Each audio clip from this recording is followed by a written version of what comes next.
What's going on, everybody? So if you're looking for a new 4K monitor, you're probably thinking you have to choose between LG and Samsung, right? The two best monitor brands in the game, right? Apple uses Samsung and LG. Samsung is known for their great displays.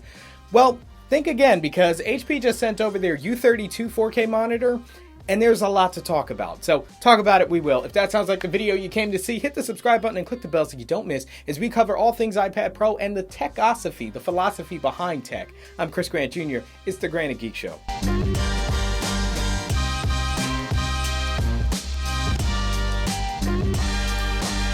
Now, first things first, I got to give a huge shout out to the folks over at HP for sending over this 4K 32-inch behemoth of a monitor. And while it is a review unit, and I have to give it back, it has been an absolute joy to use over the last month in direct comparison with my daily driver 32-inch 4K monitor from LG. HP basically said, look, we know you use LG, but we think we have something that can compete. And, well, not to spoil the video too soon, but compete it does. So here's how the video is going to break down. We're going to start with aesthetics, just the look and the feel of the device, followed up by features, of which it has a ton. Then we're going to do a quick chapter on just the menu and how to set up the monitor and stuff like that. And of course, we're going to finish with how does it actually look, because that's really what we're here to see. So starting right off the bat, your eyes are drawn to this massive screen, which is not a full 32 inches. It's actually 31.5 inches. But check this out. The near borderless design actually tricks your mind into thinking it's not only 32 inches, but sometimes even bigger. As like I've said, over the last month, I've been directly comparing it side by side with my full 32-inch 4K from LG, and this looks bigger just when you're using it on a daily. So the next thing your eyes are going to be drawn to is a stand right here.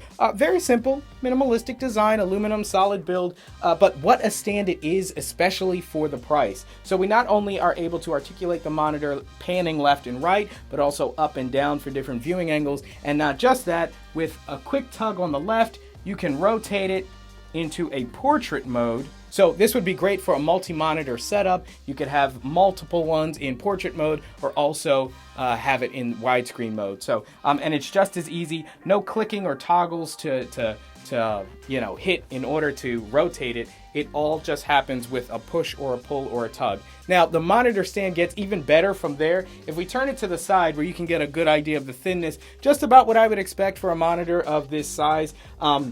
This stand is height adjustable as well, and it's really cool how they accomplish this. It's weight calibrated to the exact weight of the monitor, so just a little bit more pressure on the top and you'll begin to lower the monitor, and pressure from the bottom will do the opposite. So you can see that right there. And then right here on the back, if you're wondering, this is just a little bit of cable management. Nothing too crazy, but it does allow you to keep everything nice and tidy. You just clip it on right there. So that's the physical aesthetics of the monitor. If I turn it all the way to the back, this is VESA mount compatible, so you'll be able to put this on a monitor stand. And the way that we release this is there's a little latch there. I don't know if you can see it from here. I'll put some B-roll up to give you a better view. You simply lift that up and push out from the bottom, and the monitor comes right off. And you could see that the stand goes all the way up because it is weight calibrated. So see, the monitor, it doesn't feel too heavy, just a couple pounds, maybe 4 or 5 pounds. And then in order to put it back, you just line up these teeth right there on the top and click it right into place. And how simple is that, right? Now on the back, while we're here, let's talk about I/O. To the right, we've got our Kensington lock, and then here we have our actual inputs and outputs. So we have a display port in, as well as one HDMI capable of 4K HDR, 3 USBs, and a USB-C hub, which we'll talk about in a moment, headphone jack, and then power in. And then to the far left of me, or to the right of your screen, we've got a joystick toggle here, and that's how we navigate the menu system of the monitor. Now, getting back to the USB-C here, it's not just USB-C to put an image to the monitor, it acts as a USB-C hub. So any device that you plug into this monitor, it's going to expand your I/O. So you get an additional 3 USBs to any device that you plug in. And this is great, as I've been using it with my M1 Mac Mini, and plugging it in via the Thunderbolt USB-C has not only allowed me to output the full 4K 60 Hertz to this monitor, but I also get 3 additional USBs, which is fantastic.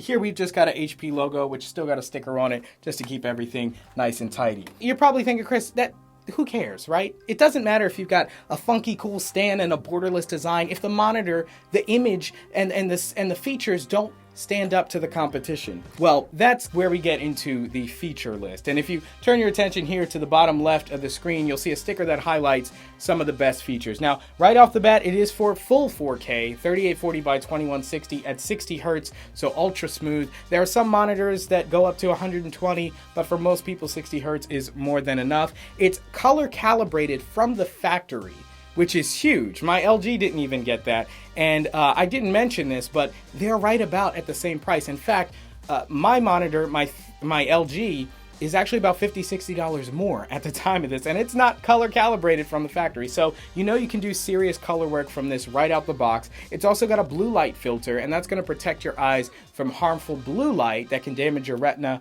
over time. It's an IPS panel, so you know it's going to last long. It's going to have great viewing angles, and I've used it for about a month, but obviously longer term use, I'd be able to see how well it holds up. It's also an HDR display, and I would say that just if I could say one thing that I've noticed in comparing this to the LG is the colors are just so much more crisp. The high dynamic range really does show itself when comparing it to a non-HDR monitor here. And then of course we already talked about the USB-C hub, which expands the I/O of whatever device you plug into it. So that's a basic look physically at the device. We're gonna plug it into Power next, and we're gonna go through a quick chapter just navigating the menu. Okay, now getting ready to plug it in. It's got a nice gray braided power cable. We're gonna plug it right into the back, and it should boot up automatically here. We have a white power indicator on the bottom right as that just came on, and there's also a power switch there. Here's our splash screen when it boots up, HP logo, energy rating, some other stuff, HP Easy Eyes. Now what we should see is, hey, no signal.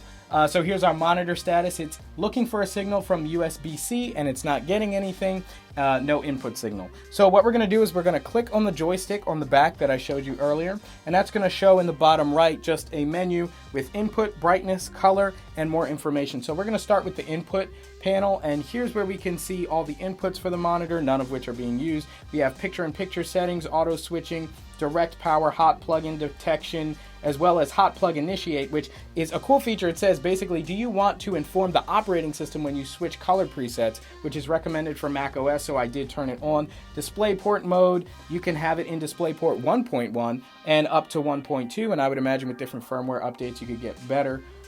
So we have a manual reset of all our input settings, and then we can go back out here where we have our color profiles. You've got design for web, design for print, photography, as well as HD video, standard, gaming, night, and HP enhanced. And of course you can manually adjust some of this on your own. You've got brightness settings, you've got your general menu settings like its position, its color, how transparent and translucent it would be.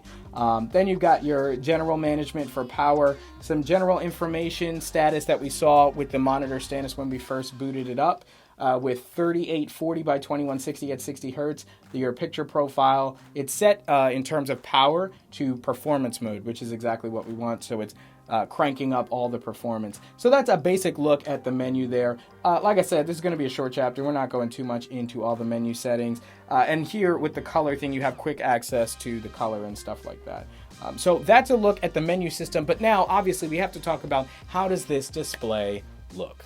All right, so I've turned the lights down a little bit to make it easier to view, but the truth is there's no real way for me to translate what I'm seeing with the naked eye through that camera lens. But what you're probably picking up on is the incredible dark levels that this display is capable of. And of course, it's an HDR display, but another thing that this has is incredible clarity and sharpness. And even if I turn the panel from side to side, you're seeing the colors are staying uniform, and this is an IPS display, so you're going to get great viewing angles. But what is incredible to me is just how much sharper this looks than my full 4K LG monitor. I don't know if it's the quality of the pixels or if it's HDR playing tricks on my eyes, but even like little menu things in the Mac OS operating system, they're just smoother without looking jagged like they do on the LG. Now, I would be saying, well, the LG is not even an HDR monitor, but the thing is, this comes in at a whole $50–$60 more than this monitor here, but in every way, shape, and form, from the stand to the clarity of the display, it just beats it in every way. Now, don't take my word for it. I am doing a direct comparison with my 32-inch LG monitor, so be sure to hit the subscribe button and click the bell so you don't miss when that drops. So look, I think it would suffice to say I've been thoroughly impressed with this U32 4K monitor that HP has sent over. Listen, LG and Samsung, they are going to have a serious run for their money if HP continues to deliver this level of quality at this price point. Look, don't just take my word for it. I am doing a direct comparison with my LG 4K monitor that is 32 inches, so get subscribed and click the bell so you don't miss when that drops. And of course, let me know what you thought of the video down in the comment section below. Huge shout out to HP once again for sending this over, and keep it locked here as we cover all things iPad Pro and your favorite techosophy, the philosophy behind tech. I'm Chris Grant Jr. It's the Granite Geek Show.